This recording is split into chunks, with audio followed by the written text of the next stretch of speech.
Fala pessoal, o tema desse vídeo é sobre ISO. A gente escuta com frequência recomendações para a gente usar o ISO o menor possível, de preferência ISO 100. Mas na prática mesmo, a gente sabe que é muito difícil manter o ISO 100, né, para fotografar, para ter mais qualidade, para ter mais informação, para ter menos ruído. Né? Nem sempre as condições de luz contribuem, né, para que a gente use um ISO tão baixo assim.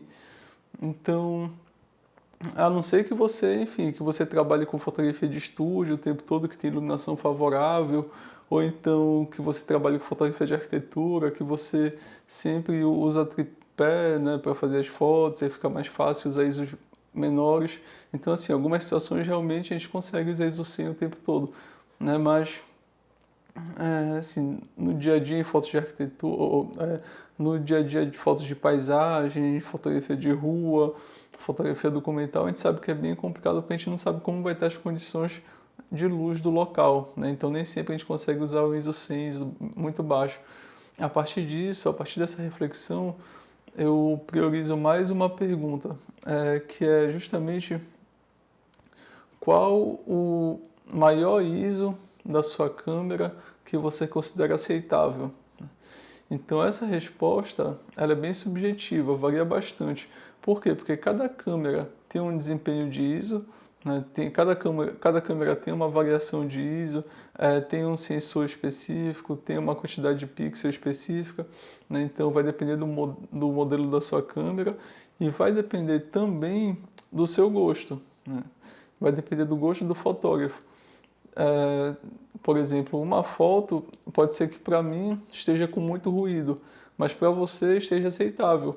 Então a questão do ruído, do ISO, é bem subjetivo. Cada pessoa tem seu gosto sobre isso.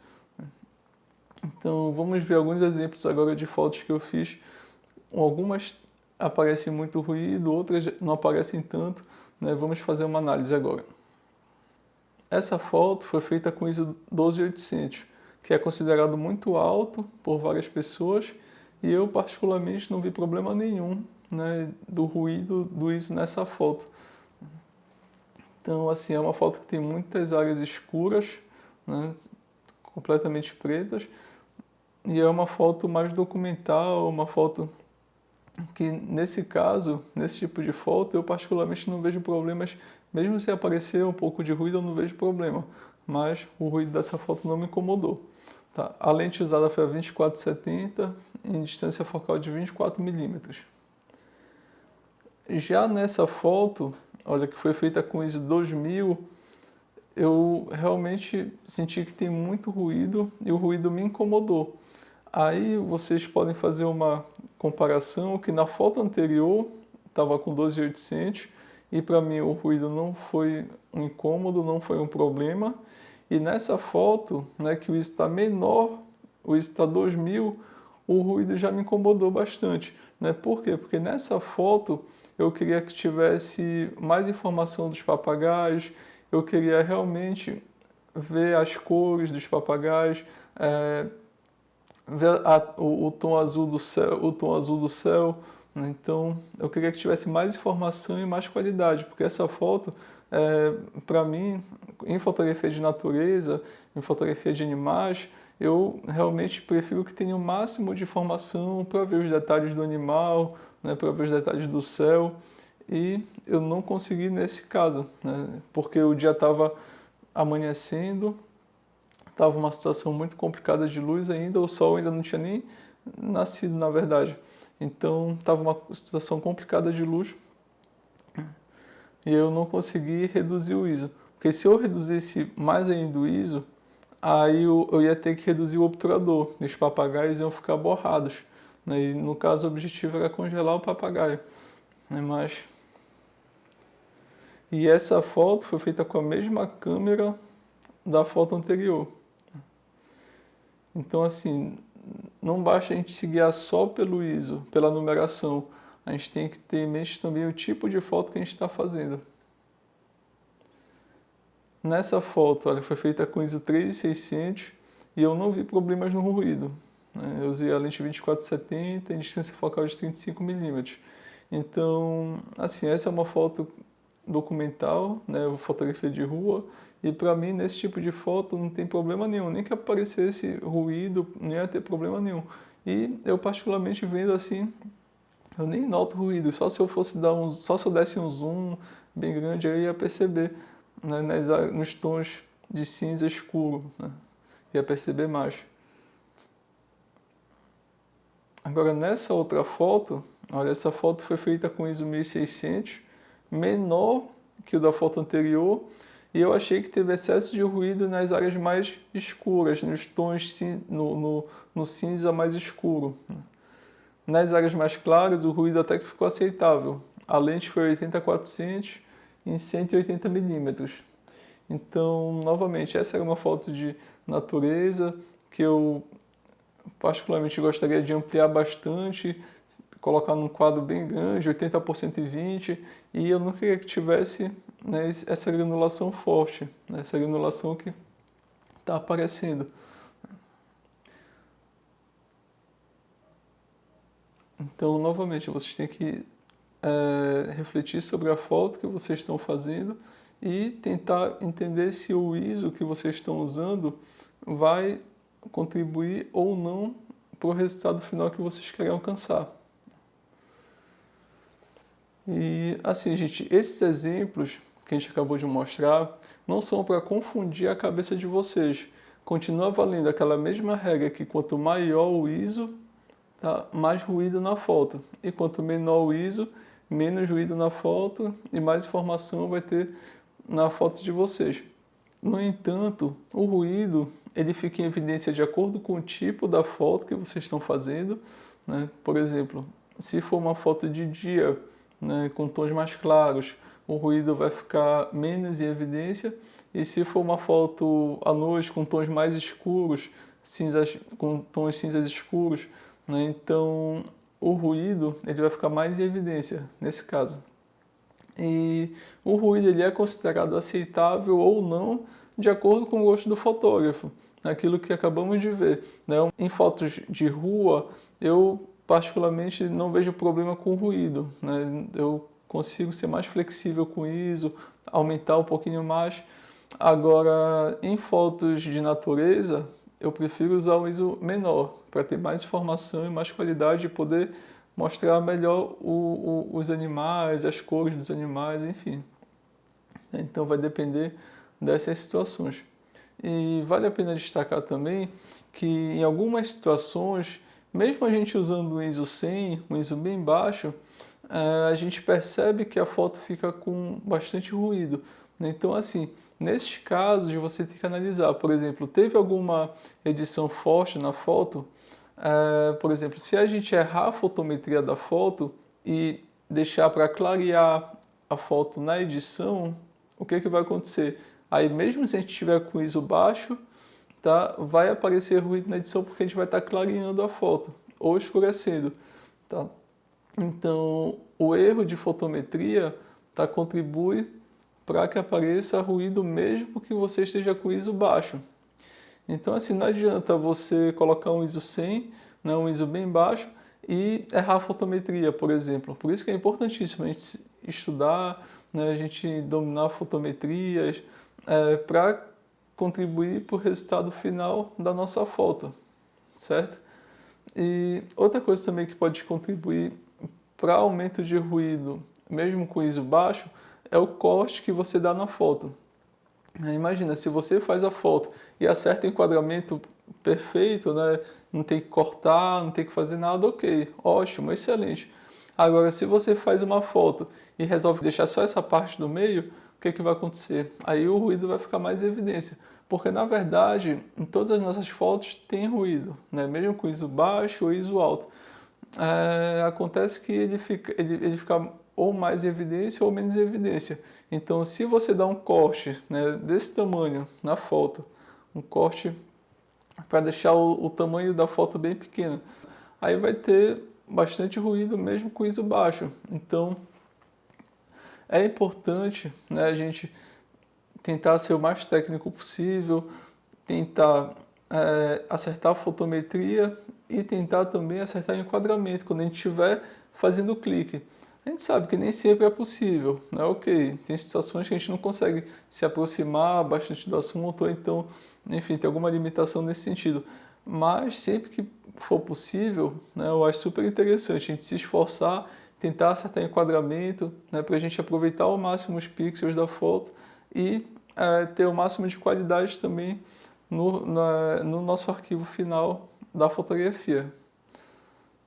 Eu vou passar agora um exemplo para que vocês vejam essa situação do erro de fotometria e do corte também. Essa é uma foto subexposta, né? Então, assim, a foto original é essa.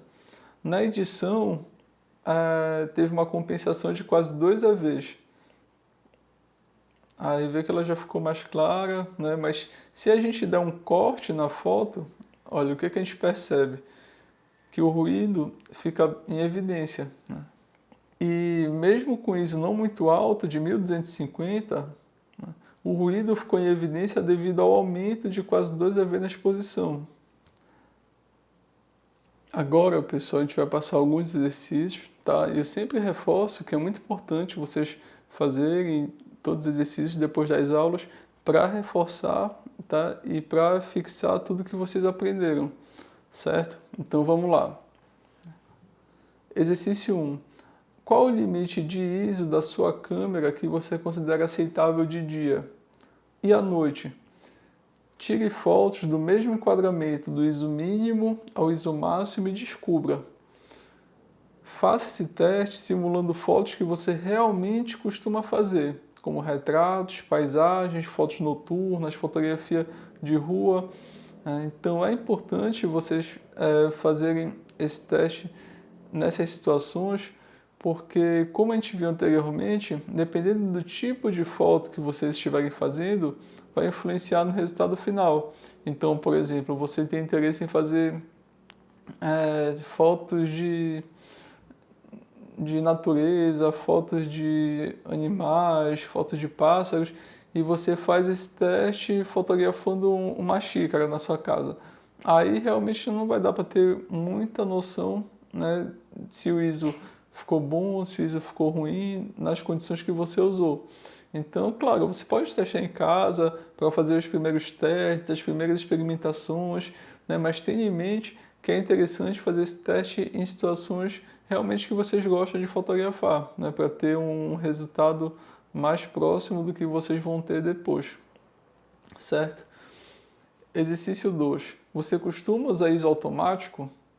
Caso a resposta seja sim, já escolheu no menu da sua câmera um limite para o ISO automático?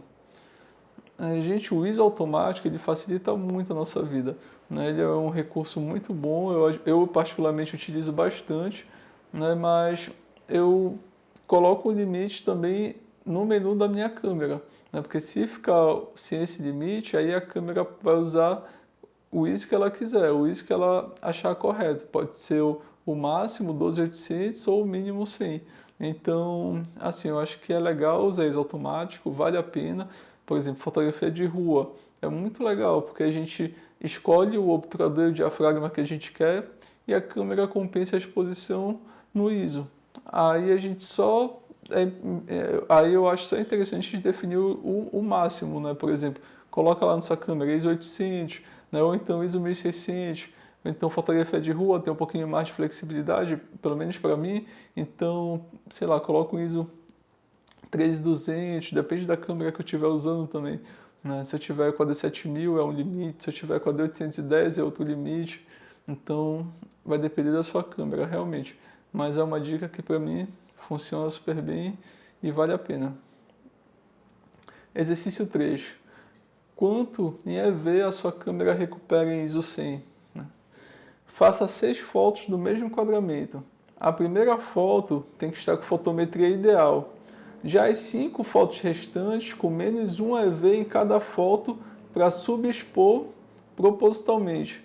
Por exemplo, a última foto tem que estar com menos 5 EV em relação à primeira. Já a penúltima foto tem que estar com menos 4 EV em relação à primeira, e assim por diante. A configuração da câmera tem que ser sempre ISO 100, diafragma 5.6 e obturador variável. Após fazer as 6 fotos, No programa de edição, como o Photoshop ou Lightroom, aumente os pontos de EV para deixar todas com fotometria bem parecida da primeira foto. Assim, você analisará o nível de ruído e avaliará quanto em EV a sua câmera recupera em ISO 100. Exercício 4. Faça a mesma prática do exercício 3, mas fixando o ISO em 12800. Se a sua câmera não tiver 12800, faça com o mais alto possível. Depois, se você quiser entender mais ainda sobre a sua câmera, você pode fazer esse exercício com todos os valores de ISO. Então, esses dois últimos exercícios, tá, eles estão ligados com o alcance dinâmico da câmera de vocês, tá? E assim você vai, após ter os resultados, você vai ter mais segurança também em saber, por exemplo, se você vai conseguir recuperar ou não a foto em determinada situação. Vamos supor que você fez uma foto e ela ficou subexposta na câmera, né? Mas se você tiver conhecimento desse exercício, você vai ter uma noção se você vai conseguir recuperar, se você vai conseguir clarear bem ou não essa foto na edição. Vamos supor, por exemplo, que você fez uma foto e a área de sombra, né, ficou muito escura e na área de sombra está o seu assunto principal. Então, se você souber, né, se você tiver feito esse exercício antes, você vai saber se na edição, ou vai pelo menos ter uma ideia, se na edição você vai conseguir recuperar bem isso ou não. Aí tem câmeras que têm um bom alcance dinâmico, tem câmeras que o alcance dinâmico não é tão bom, né? Então, assim, é importante você conhecer a sua câmera, né, para saber essas limitações, certo?